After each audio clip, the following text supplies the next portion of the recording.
Yesterday was one of the most violent sell-offs in silver markets in decades, with prices plummeting more than 30% in a single session after hitting record highs just days ago. What actually caused it? And is this the end of the rally? Let's break it down. Silver had just surged to levels above $120 an ounce earlier this week, historic territory. Then the shock hit. Silver fell from around $120 an ounce to around $80 an ounce in a single trading session, a drop of more than 30%. Gold also fell around 10 to 12%. This is one of the steepest one-day drops in decades, not a normal pullback, but a historic sell. So what triggered this chaos? Last Friday, news broke that Kevin Warsh is the likely next Federal Reserve Chair, and markets interpreted this as meaning higher interest rates or less aggressive rate cuts than previously expected. That sent the US dollar sharply higher, and metals like silver priced in dollars get hit when the dollar strengthens. A stronger dollar reduces demand for dollar dominated assets like silver and gold, especially speculative positions built on inflation and debasement fears. But that wasn't all. Silver's rally was powered not just by cash buyers, it had a huge speculative component. Many traders were highly leveraged, meaning they used borrowed money to hold big positions.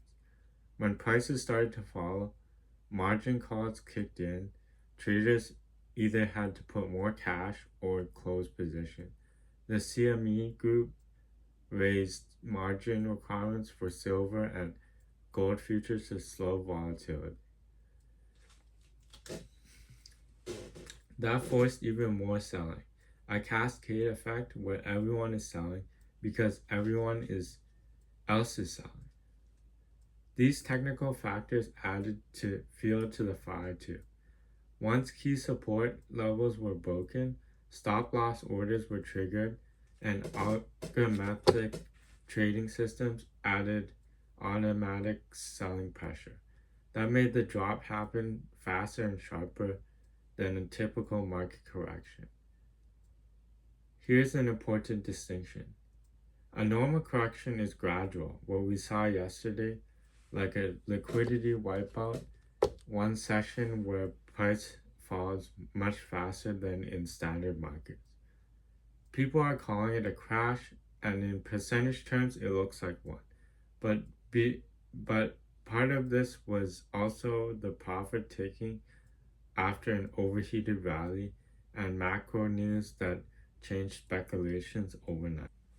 Despite the panic selling, the underlying supply-demand story hasn't disappeared.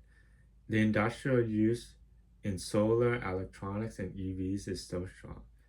Physical shortages in some markets persist. Banks and institutions are still comfortable holding silver rather than dumping it entirely. Silver is also the best conductor of electricity and but for short-term sentiment, flip from fear of missing out to fear of losses, and that can create violent price swings. So what should we take away from this? We should expect more volatility as silver moves faster than gold. Watch macro drivers, interest rates, dollar strength, and Fed expectations matter. Don't assume a drawdown means that the rally is over, but respect risk management. This wasn't random, it was a mix of macro news, forced liquidations, and market mechanics converging into a small decline. I personally will be buying silver around $40 to $50 an ounce if it gets that low, and probably in 10-ounce increments. Let me know in the comments, do you think silver will bounce back, or is it more pain ahead? Hit like if you found this helpful, Subscribe for more market breakdowns, and I'll see you in the next video. This video is for educational content only, and this is not financial advice.